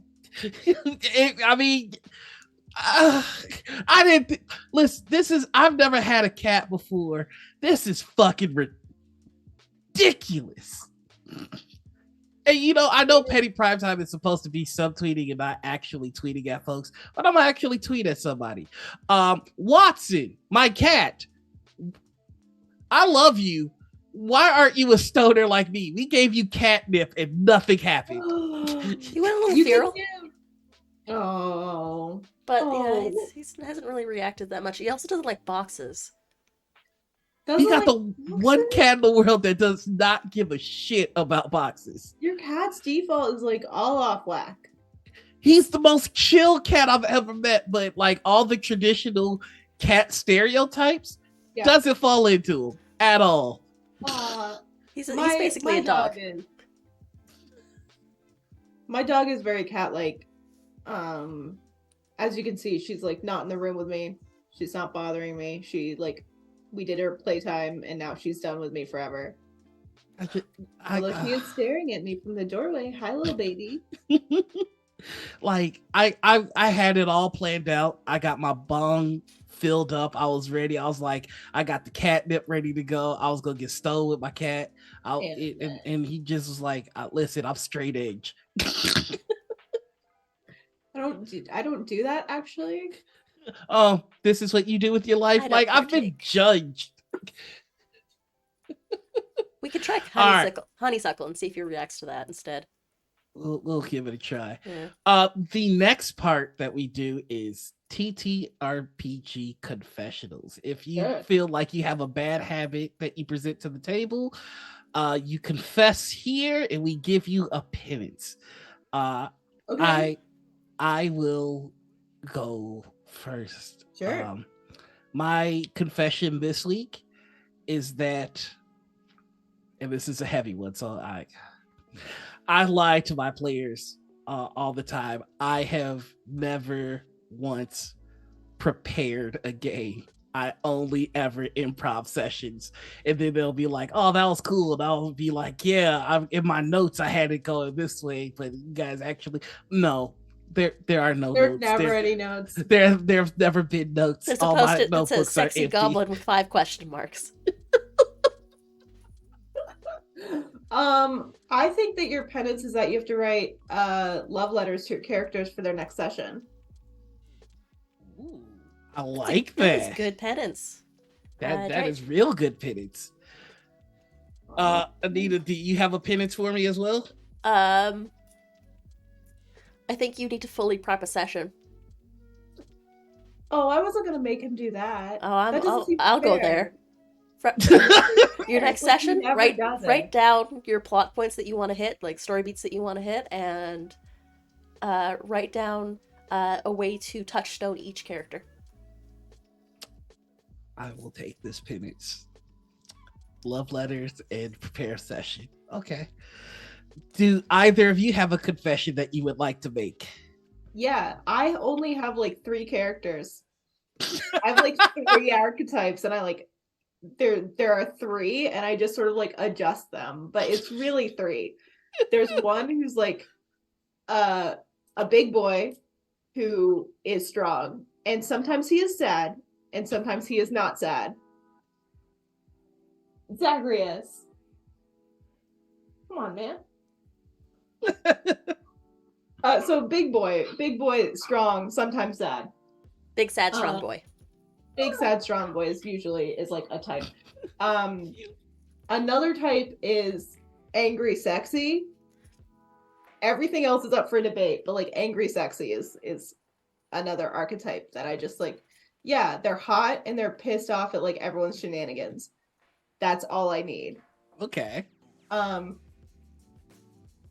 the third archetype is like a very actually I think it's just 2. I think it's just those 2. Okay. Big sad strong boy and angry sexy. Ooh. All right. Okay. My penance for you: make a big, strong, angry, sexy boy. That's not. I mean, I can. Mine is to come up with a third archetype. Third archetype. Like who's the kid? That's AJ. Oh, AJ. AJ. Which one is the character that you play in that session with me? What game did we play together? Yeah, AJ. What game did y'all play together? I'm sure I did. Like, I'm sure that the one with VJ. The one with VJ. Oh, that was sort of like that was definitely like. I think that I was really working to break my like archetypes with that one. Hey. Why I didn't think that I did a very good job with it. He was just sort of like this stoic monk who was very disapproving of everything going on around him, but that was mostly because he was very, very squishy compared to the rest of the party, and I'm not very good at playing Dungeons and Dragons. I'm not very good at it. That can be another like. I have another archetype for you. Sure. Yeah. Someone who is brave despite weakness. Ooh. That's a good one. I like that one. I can do that one for sure. Okay. There you go. And Anita, you not getting out of this. We need a confession from you. My confession is similar to yours. My players have big-brained their way all the way to the sun with this campaign, and they've been trying to pull references from previous campaigns because it's an anthology game. So they're looking for like a plot through line that they can pull from one season to the next. Big brains. I'm winging this. Nothing scarier than smart players. Hi, all right. Hi, Becca. There's one of my players right there. Yeah. I mean, I'll happily take a penance to like do a different character. A brave despite not being very powerful. My second confession is that I'm not very good at D&D. Like, I write about it a lot and I play it every now and then, but like I'm not very good at D&D. I like, oh, AJ, gosh, you know, I really tried very hard in that game, but I still had to ask like I roll initiative with dexterity, right? I'm like, oh, okay. If that, okay. That's the level I'm operating on. In my opinion, that does not make a bad D&D player. To me, what makes a bad D&D player is somebody who comes to the table without their imagination engaged. So, like, if you don't know the rules, that's fine. Like, honestly, I've been playing since I was 14, and I still don't know a lot of the rules. Like grappling, what do? But like, I'll always come with my imagination engaged. A bad player to me is just like, okay, what do you want to do? And the person's like, oh, yeah. What do y'all want me to do? I think I just felt bad because this was a very it was a very focused combat oriented one shot, and I was playing a monk, and I was trying to be prepared and like know the rules, but it was still like really complicated. I felt really bad. I'm just like, oh man, everyone here like knows what they're doing, and like I just faked my way here. Like I don't belong here. But it was really fun. It's one of those things where I was like, okay, just go with it. Like, yeah. But that's my confession, is that I'm not a very good D&D player. So what's my penance? Your penance yeah. You have to let the players get to whatever they're getting to and give them a twist. Ooh. So, not that I've ignored all the through lines that they want in the game. Nope, you have to reward them for their big brain and then give them a twist. Okay, sounds good. There was a symbol in season 1, and they've been trying to figure out if it's the same symbol that showed up in this season, and I'm like, sure. But I'm gonna. I do have one through line from the seasons that I am planning to bring back, and I'm going to bring it back with a definite twist. I have a penance for you as well. Oh, yes. do tell. You need to put a self-insert NPC into your campaign. Yes. Okay, that's easy enough. I love it. I put fear in Becca's heart today. All right, and we only have 2 more questions here for this segment, and the first one is this: if you've been in the TTRPG space long enough, you've probably had the misfortune of playing with a that guy. If you're unfamiliar with what a that guy is, that is someone that is a veritable black hole of fun at the table. Someone that if they were yeeted into the sun, your experience would improve tenfold. So, Linda. Mm-hmm. Have you had the experience of playing with that guy? Oh my god, it's my boy. Yes. I mean, like, I've been playing tabletop role-playing games for like 10 years, and I've been doing like role-playing games in general for longer than that. So there's always like someone who's just like weirdly controlling or whatever. I definitely like played a game of like D&D in college that basically turned me off D&D for like 5 years, because it was just like this guy was such a sexist pig and like was just weird, like just the usual stuff that you get when like you are femme presenting at a table, over sexualizing your characters, like hitting on, like having NPCs hit on your characters, like shit like that, where it's just like, of course it's just like the usual that guy stories.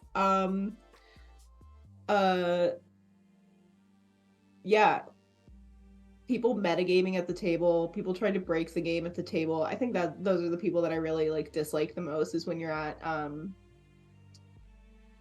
it's like when you're trying to play a game and it's usually in a public setting with someone, like people you don't know, and there's just this one person who has just like the best character. They just rolled really good, and they're like this multi-class with that, and they're like this heritage with like a little bit of this and a little bit of that as well. And I'm just like, oh no, it's too much. And then like this relates to their backstory, and like we're going to go all in on this one character's backstory for like 2 hours, and I'm like, this is a 3-hour game. Please. Please. So stuff like that, I think like I think people who like take over the table and make a game that might not have been about them in a way that's like not conducive to telling a storyline everyone's interested in. Yeah, yeah, I That is like like that. my ultimate that guy. Hell yeah. Hell yeah, it's a Because lot. anyone, like girls, guys, theys, thems, like anyone can be a taking too much space at the table guy. Mm-hmm. That guy's come in all shapes, sizes, genders, and everything. So, no, I absolutely feel that. Anita, do you have a bad guy for us this week? This week, Oh, gosh, this so many week? bad guys. I So don't many have bad one guys. this week, but I might have one next week. Okay. And I also don't have a bad guy this week, which is nice. So that brings us to the final segment, which is the community spotlight. This is where we give everyone on the show a chance to give a shout out to someone that has made them feel welcome in the space, somebody that's doing good work out there that we feel isn't getting the shine that they deserve. So if there's anybody in the community you'd like to give some love, this is where you do it.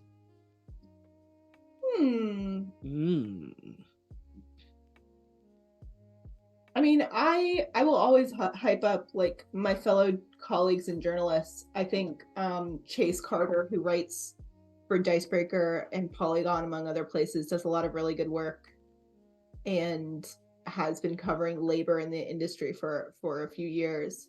And he's always been really cool to me. So yeah, Chase Carter, I think, is really, really a good guy that I enjoy.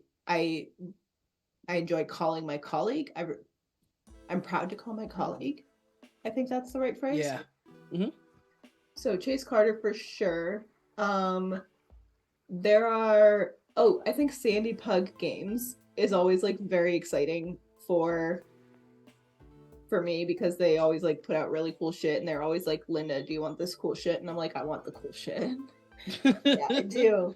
So that's just really, really generous of them and I really appreciate it. I know, Zag. Give me a minute. I think Tim Hutchings is really cool. I think Will Jobs is really cool. I think World Champ Game Co. is really cool. They've all been like really kind to me over the years, even when I was like just starting out and having a good time. I know, baby. I'm sorry. Awesome. So yeah, a lot of people. There have been like a lot of people in the industry who have sort of like been really kind to me, and like I appreciate that a lot. Cool. Awesome. Anita, you got anybody? My spotlight goes to B, or Kind Ranger, who, for the series that I'm running on Friday nights, The Growing of the Dim, has made an entire character keeper for this game that did not exist previously. It is in Excel and has built it so that it is all programmable. You can put in your character archetype and it'll propagate everything.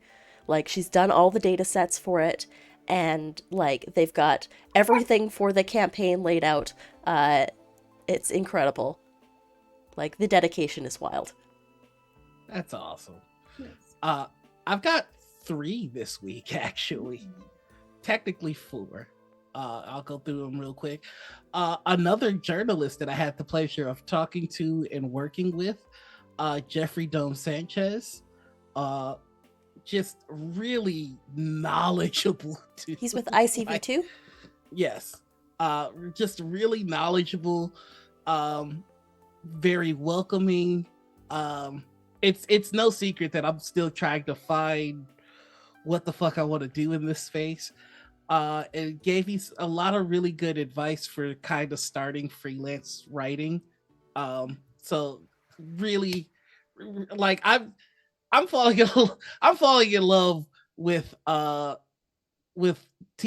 entertainment journalism just in general. Like, after talking with you, Linda, and after talking with Jeffrey, it's just like, ooh, I kind of like this. So definitely a shout out to Jeffrey and you, Linda, in that regards, because it's just like I was not aware of this subsect of the hobby, and I'm like, I kind of like the respectability of it. It's just like there's the ethics. Like, that's one of the main things that you talk about. It's one of the main things that Jeffrey talks about, and it's just like, that it's important, it's reason journalism is the third state, because it's very important, and that's how we get transparency, that's how we make our space better. It's just something that I've always wanted to be a part of. The second person that I wanted to give a shout out to was Bridget Winter and the fine folks over at Scripted Games. They're the ones that have the Kickstarter for Psychic Trash Detectives. I just love anybody that's excited about the things that they write, and this is a group that's very excited about what they're putting out. And it's a game about raccoons, possums, and trash animals solving trash crimes, and it's a game that actually uses trash, which is very inventive and super duper cool. I said four, and I think I lied because my brain is made out of overcooked macaroni and cheese, and I can't remember the other two. So I'll probably get to them next week. But those are my spotlights. Really appreciate I cannot tell you how appreciative I am of being able to talk to Jeffrey and you, and learning about entertainment journalism. It's very important. It's very awesome. I will like happily talk to anyone who wants to talk to me about like, how do I pitch articles? How do I get started? Like, what's the process? Like, happy to give hints, happy to like give you tips and tricks, I guess. Because it's like there's a lot of like unwritten rules and a lot of stuff that like is not super intuitive to starting out as a journalist, starting out as a freelance journalist, starting out in the industry. So yeah, if anyone wants to be a journalist, and like thinks that I might be a resource, like just slide into the DMs and I'll talk to you. But I'll probably be bothering you later at some point. Heck yeah, I mean, absolutely. It's one of those things where it's like, it's weird. There's a lot of like weird rules that like you don't learn until like you spend 10 years learning them, like I did. So but other than that, that's all we have for you all today. I truly hope that you enjoyed. I've been one of your hosts, TheNoirEnigma. You can find me all over the internet as TheNoirEnigma. That's Twitter, Twitch, YouTube, TikTok, and Instagram. Please be sure to check out my website, TheNoirEnigma. I have merch. Please buy the merch. I am poor. I am happily and proudly a TTRPG influencer, and I hope that I can influence you to get some merch. You can find me every Monday over on Cryptic Studios for Star Trek Perseverance, a show that I'm so lucky to be in with just an amazing cast. We've got Bonnie Gordon, we've got Eric of Streampunks, we got Sam DeLev. We're being GM by the wonderful Eliza Pearl. We've got Danielle Radcliffe of Magic and Misfits. It's just a fantastic game all around. Please check it out. Then every Friday you can find me over on Gen Con TV for Table Takes News, where we report the latest news and in the tabletop space. It's a good time. And then of course every Saturday morning you can find me right here talking shit, getting in trouble. Anita, go ahead. Hello everybody, I'm Anita. I am also known as Panita or Critical Misses on the internet. You can find me everywhere, one of those two places. I'm a TTRPG streamer, graphic designer, producer, and cat mom about the space. And you can follow me on Twitter. You'll find out where I am most times. I am a little bit of everywhere, doing a little bit of everything. That's it. That's all. That's me. Linda, tell everybody where folks can find you and what you're working on. Yeah, I am at Lynn Codega, LINCODEGA. Literally everywhere. TikTok, Instagram, and mostly on Twitter. Where you can find my spiciest takes. And where you can sort of keep up with my writing. All of my writing goes up on io9.com. I'm a staff writer there. They have sort of an exclusive on my work unless they don't, but for the most part, it all goes there. Yeah, like I said, I'm a journalist and a entertainment reporter, and I have a lot of work to do. All right. Well, on that note, we're Awesome, gonna awesome. head out of here. We're gonna go on a raid. We're gonna raid Thanos, otherwise known as Delevely. We're gonna send some love over to them. They're playing some Horizon Forbidden West right now. I think they're just on a break at the moment, but we'll go say aloo over to in those parts. Thank you all so much for stopping by and hanging out with us today. And Linda, thank you again so much for chilling with us today. But until next time, everybody, the ritual has concluded. Bye. Bye. Bye. All right, we're clear.